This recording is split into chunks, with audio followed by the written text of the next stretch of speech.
Telugu digital media network లో political కేటగిరీలో #1 కేవలం 72 గంటల్లో 1,50,00,000 వ్యూస్ పైగా పాపులర్ టీవీ నెట్వర్క్. జెండా సమావేశము మా రాష్ట్ర ప్రధాన కార్యదర్శి గారికి ఇన్వైట్ చేసినాము.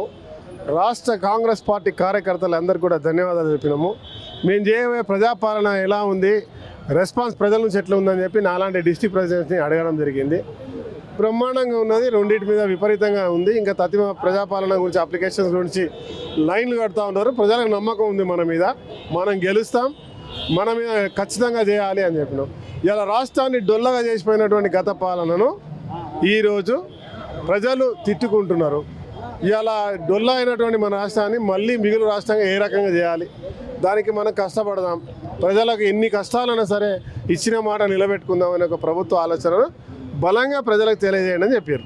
హామీలు అమలు చేయలేక మీరు కావాలని రాష్ట్రం అప్పుల్లో ఉందని అబద్ధాలు చెప్తున్నారు అంటున్నారు. మీకు కూడా మాకంటే ఎక్కువ తెలుసు మీడియాకి. అప్పులు ఏమైనా మీరు అందరు చదువుకున్న వాళ్ళు, ఒకసారి ఇన్ఫర్మేషన్ యాక్ట్ పెడితే తెలుస్తుంది ఎవరు ఎన్ని అప్పులు ఉన్నామో లేదో అనేది. దాపెట్టేది లేదు కదా. ఖజానా ఖాళీ అయినా కూడా మేము భరోసా తగ్గట్లే.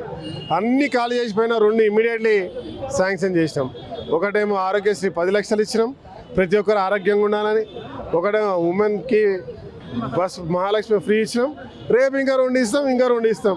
ఆయన 10 సంవత్సరాలు చేసి ఇచ్చిన హామీలు ఏది కూడా నెరవేర్చలే.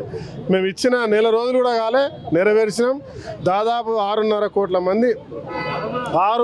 కోట్ల మంది ఇప్పటికీ మహిళలు ఇవాళ బస్ టికెట్లు యూజ్ చేసుకున్నారు. మీకు తెలుసా? మీ నియోజకవర్గంలో ఇప్పటిదాకా అమలైన స్కీమ్ల గురించి ఎలా ఉంది సార్ ప్రజల స్పందన? మా బ్రహ్మాండంగా ఉన్నది, అదే చెప్తున్నాను. నాట్ ఓన్లీ మై నియోజకవర్గం, everywhere, all over the state. BRS party అంటుంది 2,500 ఇవ్వడానికి మీరు బ్యాంక్ అకౌంట్ తీసుకోలేదు, కావాలని ఏదో ప్రజల్ని మభ్యపెట్టడానికి ఇస్తానంటున్నారు అని. బీఆర్ఎస్ వాళ్ళు చేతగాని పనులు, వాళ్ళ యొక్క మతిలేని మాటలు, వాళ్ళ ఆలోచనలు మా మీద రుద్దడానికి చూస్తున్నారు.